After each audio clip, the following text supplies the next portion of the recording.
So, welcome everyone. This is our first in the DFA Spark series, which is, I'm liking the music list, which is a weekly webinar to bring inspiration and design innovation right into all of your living rooms, bedrooms, kitchens, wherever you're sitting in your home. And this is just a great way to harness spirit and the community of DFA. And so we're glad that you've all joined us today. I'm Rebecca Raha Radpavar. I go by Raha as well. And I am a graduate from RPI. So I was part of DFA there. And I did a really small stint at Brown Ritchie's DFA as well, which was an awesome time. I currently work at JP Morgan Chase, so Chase Bank, as a design strategist, looking at the future of branch experience and trying to understand what that looks like as we evolve. So it's a very interesting job right now in the times we're in. And I'm really excited to present to you guys Doug Stuart. He is the lead designer from Thoughtworks, a global software consultancy. And we're going to be talking today about how designers can employ their skills to enliven their jobs, improve the products they work on, and enrich the world around them. And I'm just really excited to talk about that. Before I hand it over to Doug, let's go through some Zoom best practices. Everyone is muted but the presenters. We just want to make sure we can hear Doug nice and clearly. But you guys can use the chat function to talk. We want to see your comments and your questions. If you do have a question for Doug that you'd like us to talk about in the Q&A after, please just type in stack before that, or question, all in caps, so we know that that's a question we need to log, and we'll present to Doug when we get to that point. You also can raise your hand if you want to ask a clarifying question during the Q&A. So there's a little function at the bottom if you look under the reactions, and you can use the little clap or the thumbs up to let us know you want to add something to the conversation. And then last but not least, we will be recording this webinar and sharing it with the DFA community, just so you're all aware, just so anyone who couldn't make it today can get all the good thoughts that Doug has for us. And so with that, I'm going to pass it over to Doug, who is going to chat with us today. Thank you for being with us.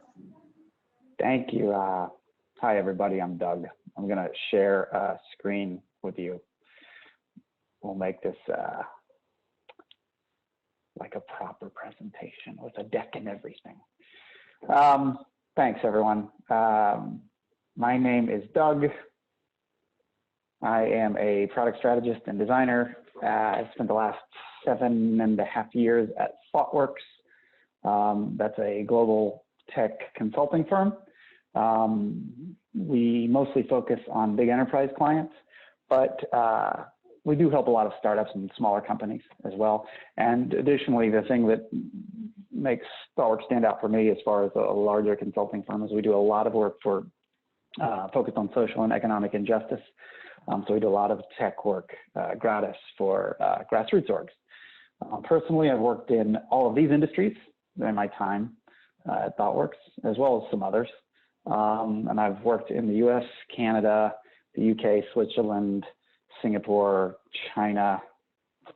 I think that's it. Maybe some more. I don't know. We'll see. Anyway, that said, my title changed.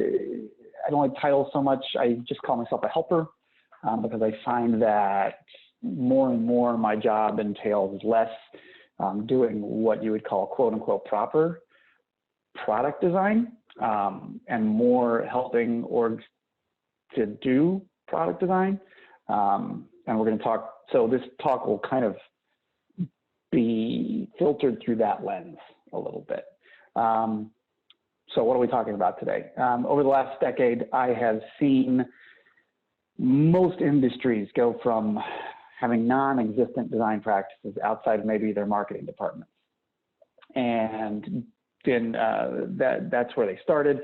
And then they go on first dates with the idea of design, and then they go steady. And then they, in some cases, you get full-on marriages and equal partnerships with design-led practices.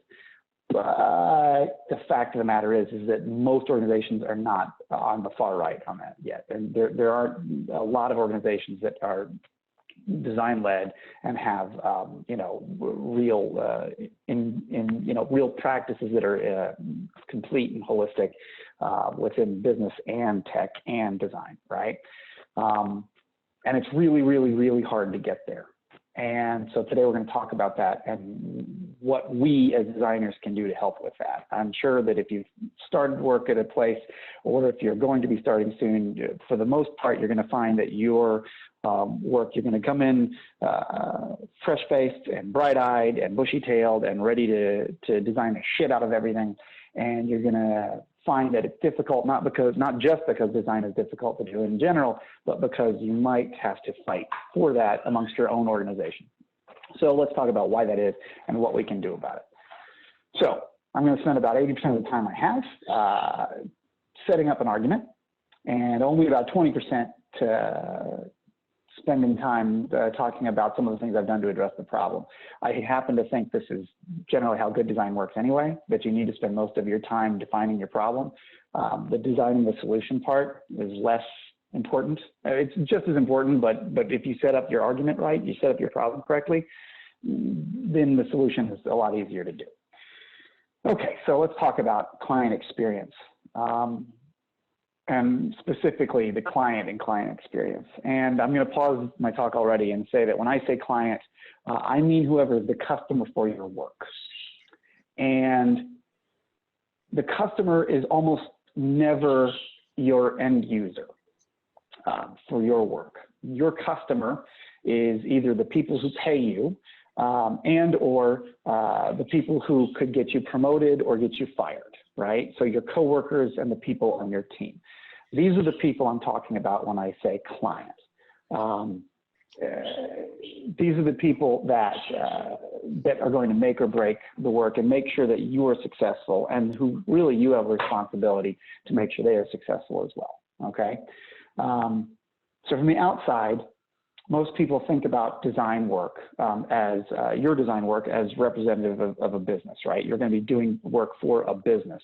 And when you work with your coworkers, you're going to be thinking of things in terms of how this helps the business, right?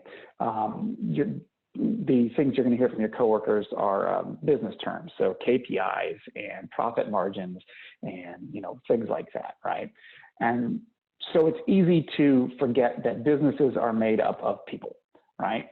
Wonderful, messy, kind, nonsensical, frightened, stupid, lovely human people, okay?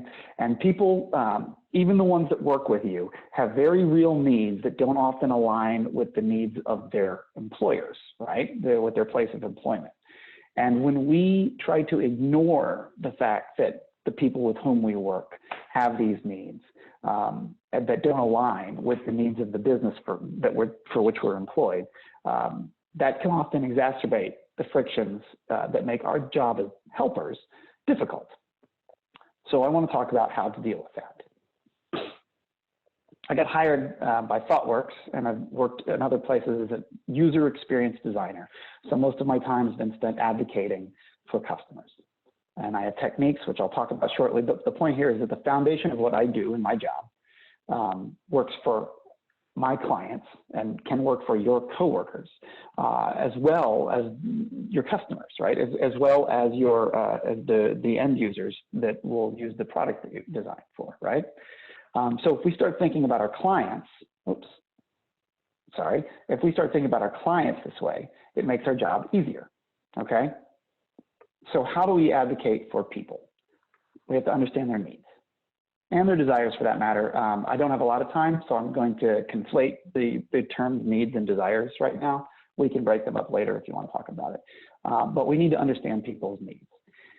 I like this term, understand, to stand under people's needs, which means empathizing with people, right?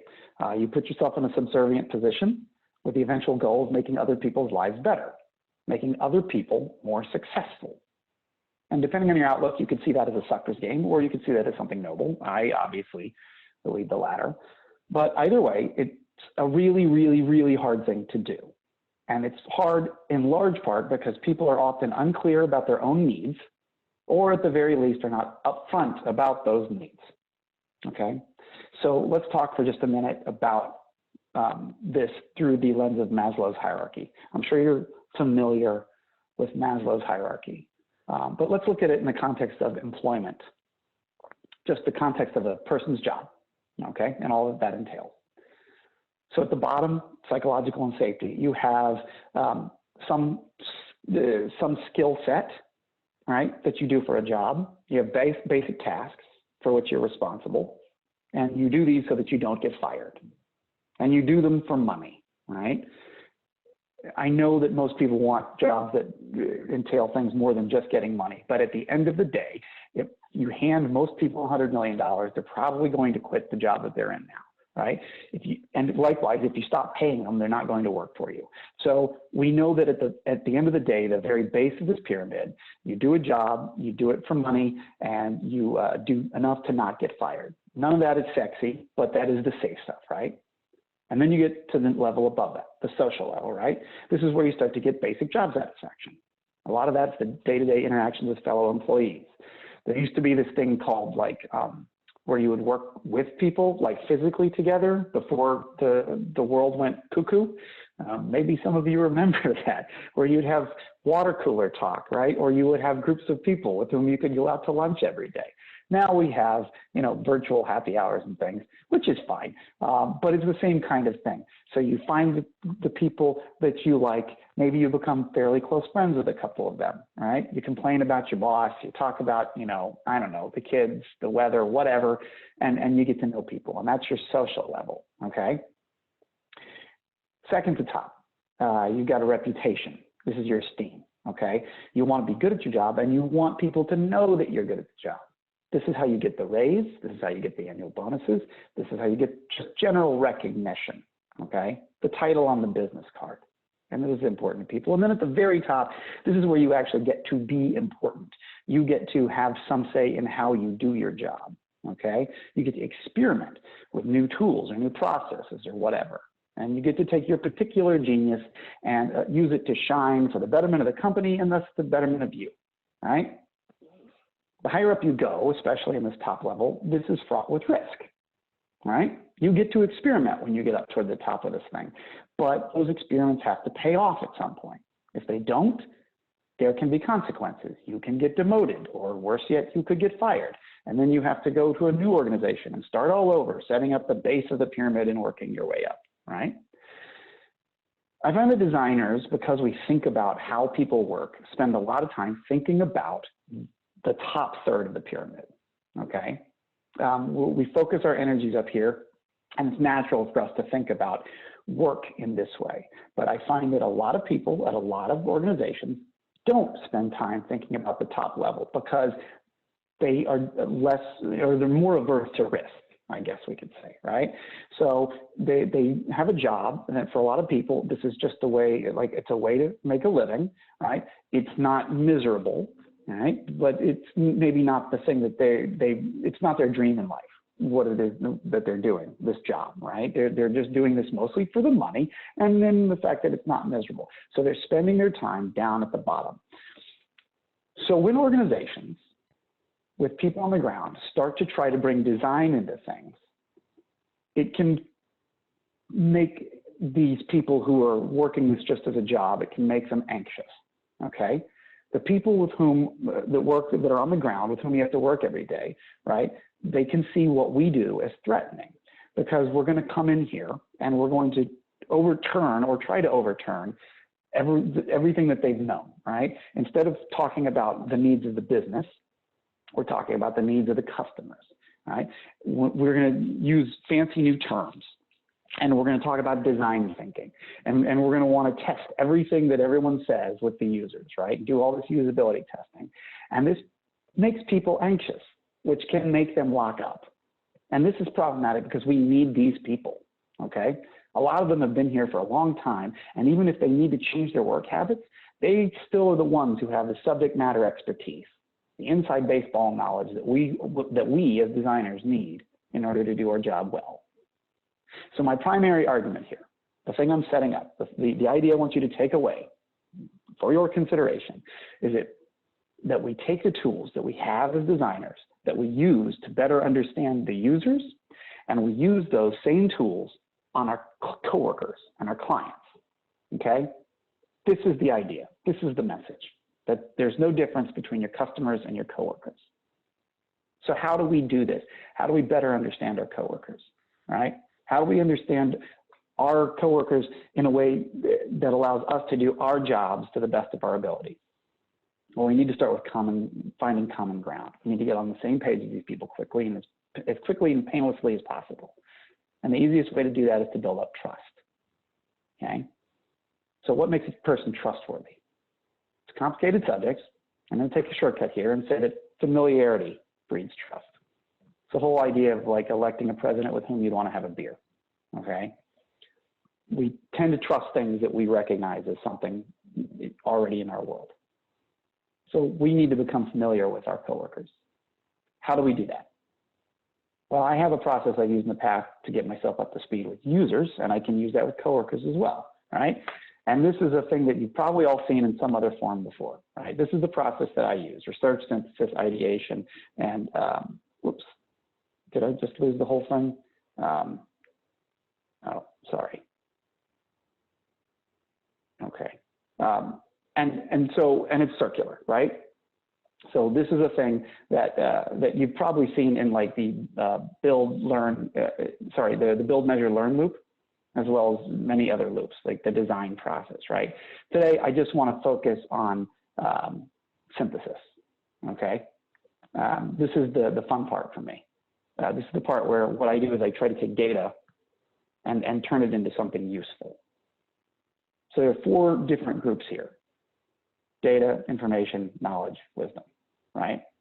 And my job is to fill these gaps because there's a gap between each of them, okay? Let's talk about some of the tools and techniques I use to do that. We start with data. So what is data? This is an easy one. It's facts, stats. You can get data in a number of ways. You can do competitive research. You can do other kinds of research. You can do interviews with users. You can do ethnography to get data. I love ethnography. It's my favorite kind of data gathering, right? Watching people work, letting them take me through their day, explaining what their job is and how they do it in their own words. You take notes on that, you record what they say, you turn it into a script, and then you get like, you know, if you do 8 hours of ethnography, you end up with like tens of pages of script on the things you've seen and notes that you've taken, and that can be overwhelming. So we have to be able to do something with that to make information out of it, right? We have to organize it, we have to cull it down, we have to make meaning out of it, right? Because what information is organized data. And there's a million ways to do this, right? Spreadsheets, you can draw diagrams, you can write up briefs. I'm going to gloss over this. You can skin this cat in 100 billion different ways, and most people know how to do that, right? So basically, to get to information, you have to be able to make meaning out of data. So that's how you fill the first gap. We're going to, you know, we're going to put that one aside because I think most people understand how spreadsheets work, how drawings work. These are the very basic parts of our job as designers, right? To start to make some meaning out of this data. Pick the stuff that we want to know or that we want to focus on and focus it through a lens that starts to make sense, okay? But then the question becomes, how do we get from information to knowledge? So what is knowledge? Well, here are some ideas about that. These are fine. This is very wordy. This is the wordiest slide in the deck, all right? You don't have to read these. I can just shortcut it for you and say that what I like about these 3 quotes is that what they highlight is that knowledge is actionable, right? You can act on knowledge. That's fine. Other things are also actionable, so I don't think that that's a sufficient definition. This is a definition I like better, simpler. I'm a simple-minded guy. This is a paraphrase of Plato. Knowledge is the set of beliefs that are true and that we are justified in believing, right? I can cut this down even farther, I think. I can narrow this down even farther and put it into 3 words, and that is knowledge is information plus experience, okay? Fine, but then what is experience? Okay, let's talk about that for just a second. An experience refers to a period of things happening with a beginning and an end. You are having an experience right now, right? An experience is something that happens to you in all of your wonderful complexity, and it's also affected by other people and natural events and forces and other designed artifacts. And former experiences affect and change you in all your wonderful complexity, which affects your future experiences in turn, right? So that's an experience.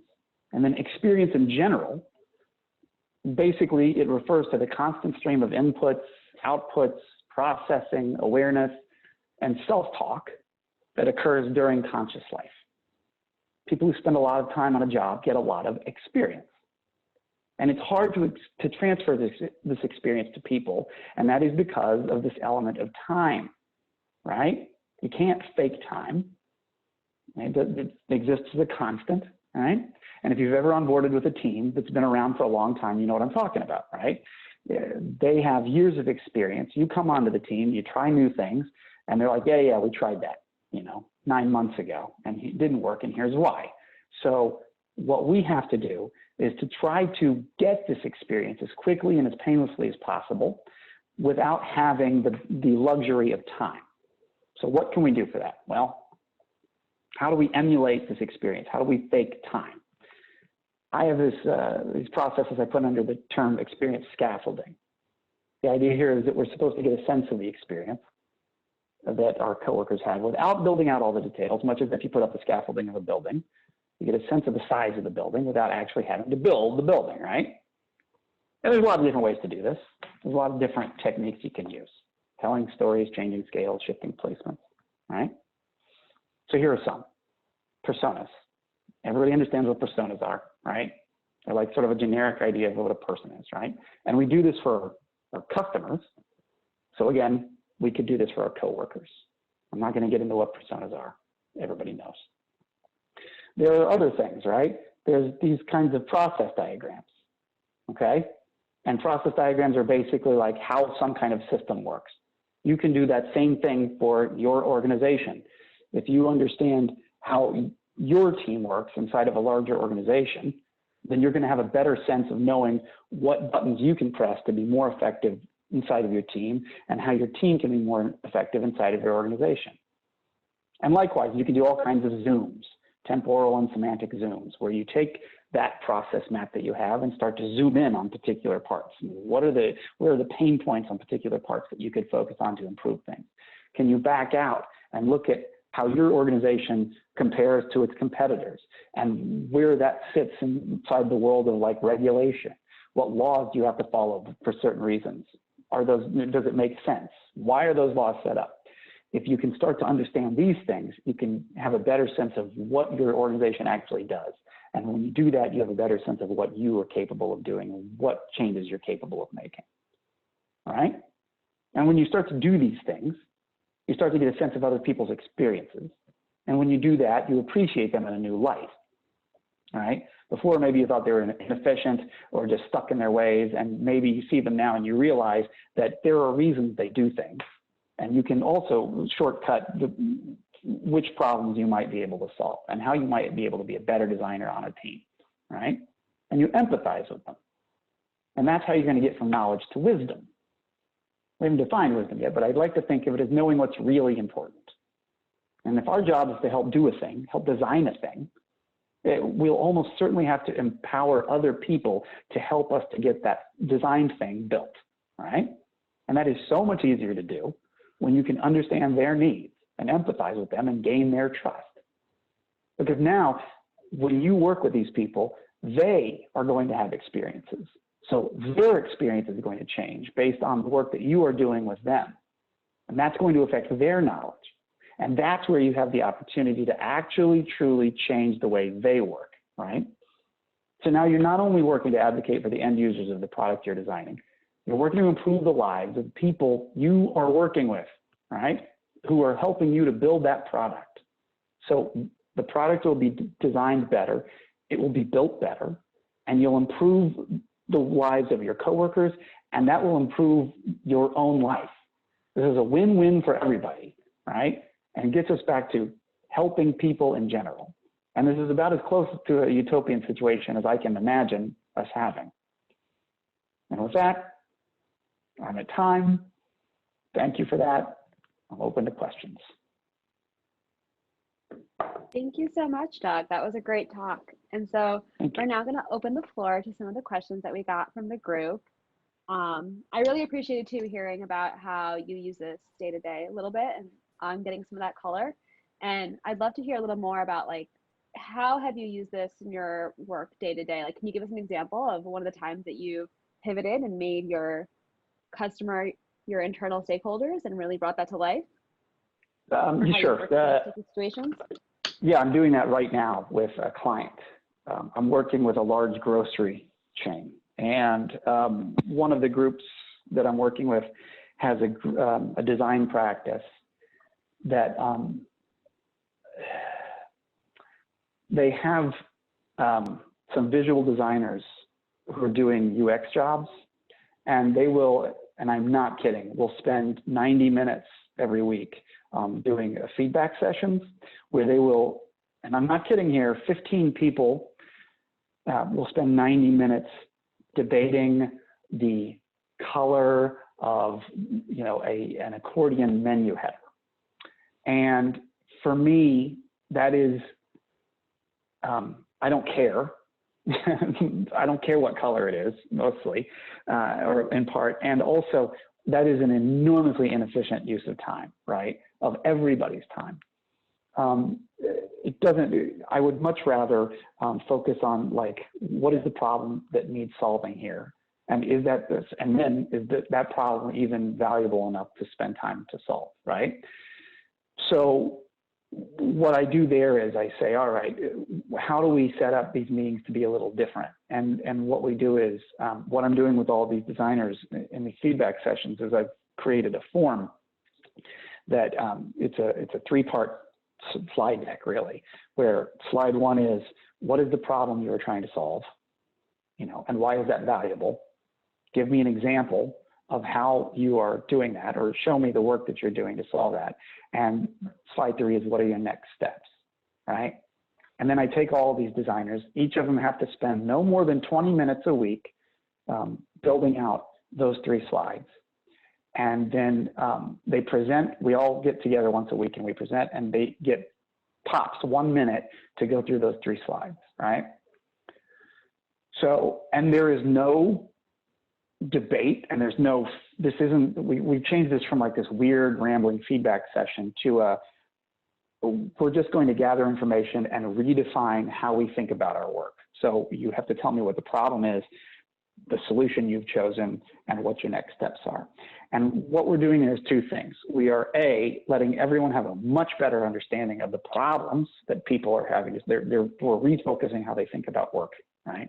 And two, we're letting them talk about that with each other in a way that's much safer for them, because in the past, they would show a design and people would just be like, I don't like this. And then people would start to redesign it for them in a session, which is really, really uncool, right?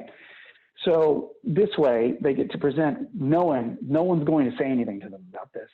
Nobody gets more than a minute to talk anyway. So this isn't a big dog and pony show. I'm not wasting people's time. So you're getting a lot of information from people, you're rethinking how to do it, and you're able to present that in a safe way, right?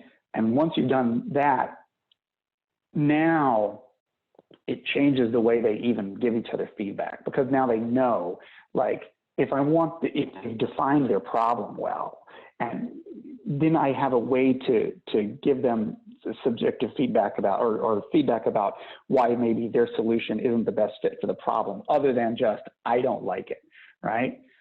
So it's that sort of thing. I'm trying to make sense of the fact that, like, it's an anxiety-inducing thing to have designers like not want to talk to each other because of the way that the feedback sessions have been set up. I don't know if this answered your question at all, actually. Does that answer the question? It totally answered the question. I think that's a great example too of creating like a win-win situation, right? That's something where you were able to help fix some friction in the process that also helped you and their designers really kind of grow in their roles and be better at providing feedback and advice. And on kind of in the same route, Aldi was interested in that from an ethical point of view. And so what happens when you have ethical friction? So she said, I appreciate the point about our roles as a helper to advocate for people. Any advice about what to do when you work for people whose goals cause ethical friction for you? I saw that one. I was sort of dreading when that one came up. That's really tough, right? It sort of depends. As I get older, I get less patient for that sort of thing, for that ethical friction. So I am more open about saying, I don't think this is cool, and here's why. Now, I would never do that to people. I would almost never do that to people in a group setting, but I am a big feedback person. So what I'm very much into, like on an almost daily basis, like sitting down with people and saying, how is that? Let me know what where the issues are with what I'm doing, whether it's running meetings or the design work that I'm doing or whatever. And likewise, I will sit down with people and say, listen, here's a thing that I'm sure you didn't mean, but that caused some friction, and here's like how it came off, and how can we solve this problem? So for me, it's always just a problem to be solved. It's not you've done something bad. It's this is causing some friction, which is making the job harder to do. So how can we iron out that friction? And you're letting them come up with solutions. If they're unhappy with the fact that you're pointing out that causes friction, that's kind of on them, you know? And I know it's easy for me to say that, right? Sometimes you just have to grin and bear stuff. Like I have coworkers or clients who are sometimes dumb as rocks, right? And you just have to like deal with it sometimes. But if it's an actual, like, I guess it kind of depends on the ethical situation, right? Like if it's I don't know, minor ethical, you should be able to hammer this out with people. If it's major ethical, maybe you have to take it with HR or whatever. I don't know. Now I feel like I'm just giving job advice. This doesn't, I don't know. Does that make sense?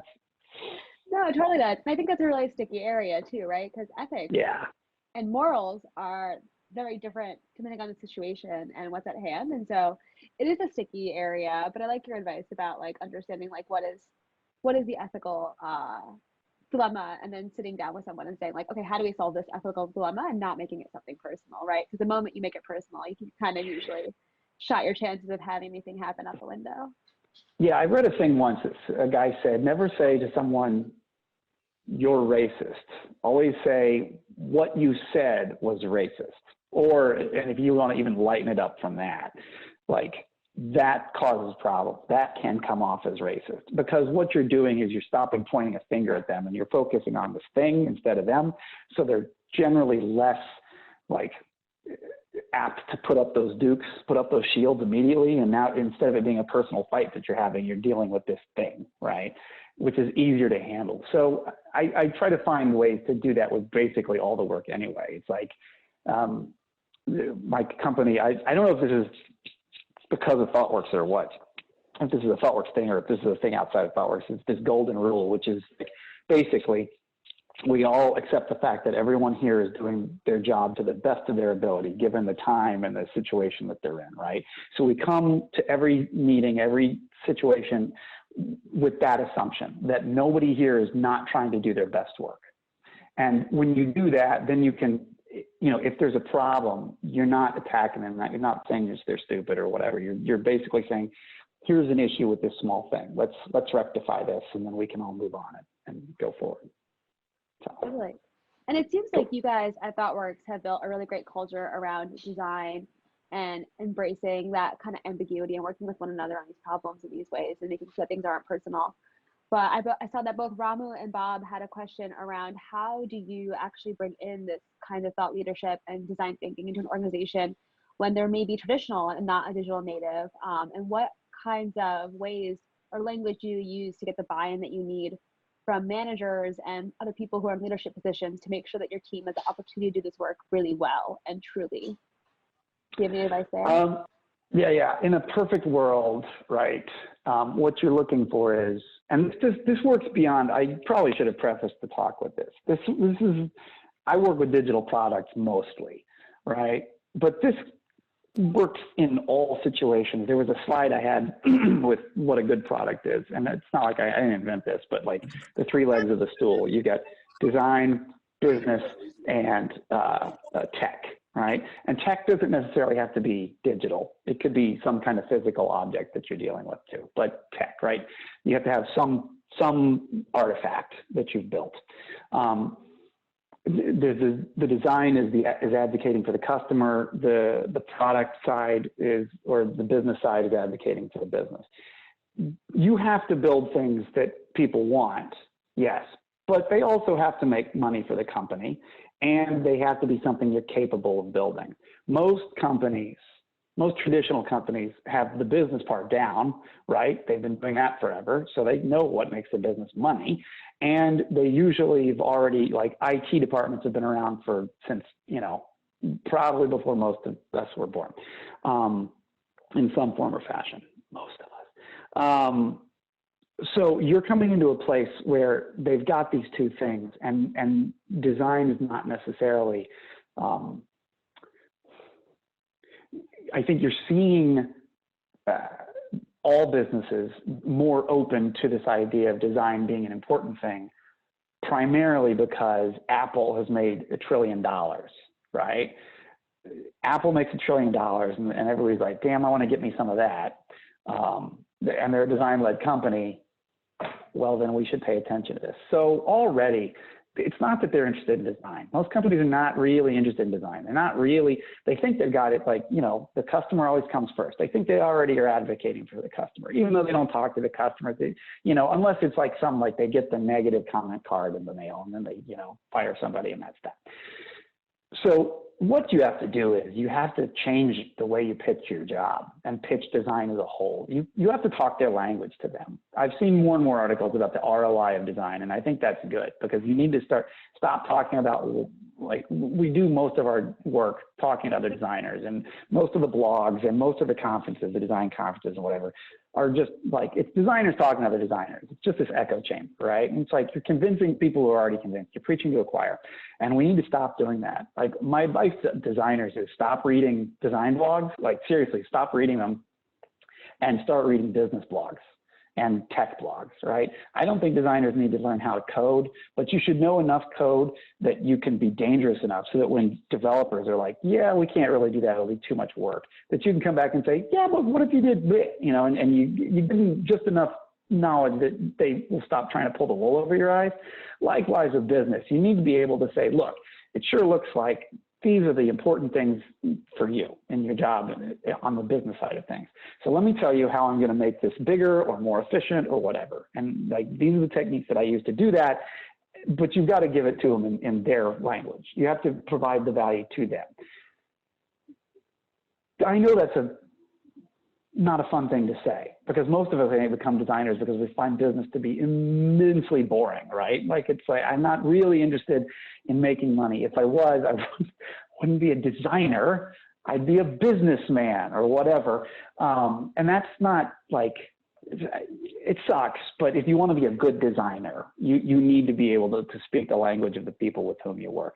And so you need to like learn some things. Take a basic business course, right? You don't have to go get an MBA, but I don't know, we all have time now. Get on Coursera and get yourself a miniature business course so that you can at least understand what, you know, ROI means, right? They're going to throw all these terms. You don't know what they are. Learn those things so that you can start to think about things that way. That's where I'd start with this. Totally. And I actually very much agree with that. So my background is a little bit in that integrated space and understanding our stakeholders and working with them. And I think that for me in my role as a design strategist, my job is to advocate for the customer, whether the customer is our end clients at Chase or the bankers or whoever else it is in our ecosystem. But a lot of my work actually day to day is translating design work into business speak and getting business people to do design work without knowing it. Just taking out all that like design thinking jargon and making it seem like it's something from their world, so they're more open to it. And so I think that ability to effortlessly go between design language and business language and bridge that gap is really important for us as we want to get political capital internally and kind of push our projects forward while making sure that we're doing right by our clients, our customers, and whoever else we're serving. Yeah. And so we have another question from Ramu. So what are the little things that we can do to have design thinking conversations in the era of social distancing? And I'm going to tack on Jarek's question to this because it's very similar, but a little bit of a different lens. Do you have a suggestion on conducting ethnography virtually or in a social distance friendly way? This is really hard. I have not done any ethnography since we've done this whole remote thing. Well, I've done some with people who sit on computers all day, but it's really hard to, something that my company does is normally, we travel a lot. I usually am on the road every week, right? So I'm Monday through Thursday someplace else. And we've often like had our clients question, that's a lot of extra expense. We're paying for flights and hotels and foods and all these things for all these people. Why don't we just let you work remotely? And the answer is because it's just not the same, right? It's so much easier for me to catch all those little things.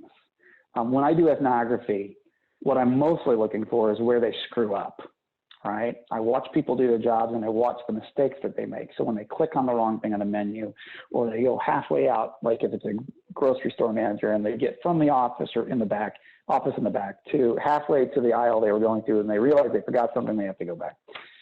And I'm doing that because those are the opportunities for improvement. Like the easiest things to fix are the mistakes that you can see after watching them for 4 hours.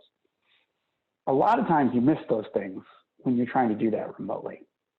So I don't have a good answer for that just yet, except to say that what I have found with remote work is the way we communicate with people when you're facilitating meetings or trying to do remote work is to be, we're like magicians and that we do these things, but what we need to be doing is explaining our tricks as we go.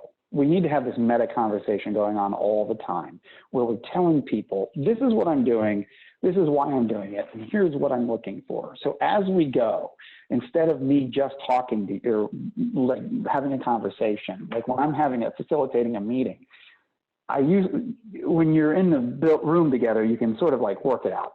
But now I'm very, very clear about like, when I start a meeting now, it's like, here's the purpose of this meeting, here are the people who are in the meeting, and here's what success looks like for the end of this meeting. Like, I need to know the following things by the end of this meeting, and here's why, right? That's good habits. Those are good habits to have anyway, but they are especially important right now where everybody's remote. If you're in a culture where they don't turn the cameras on, you're going to miss a lot of body language. I kind of insist on cameras, or at the very least, I was talking to you just before this. If you use Mural, it's really great because it's like a whiteboard that you can see if people are looking at the same area of the whiteboard as you. So if they're not, you can call them out, or if you're the host, you can like force them to look at what you're looking at. So it's a good way to like make sure people are on the same page. But yeah, there's still going to be shortcomings to this. Social distancing is making things really, really interesting and really weird. And I think it's going to be great. I don't think COVID's great, but I think doing the social distancing, forcing people to all work remotely, I think can have some unintended happy consequences.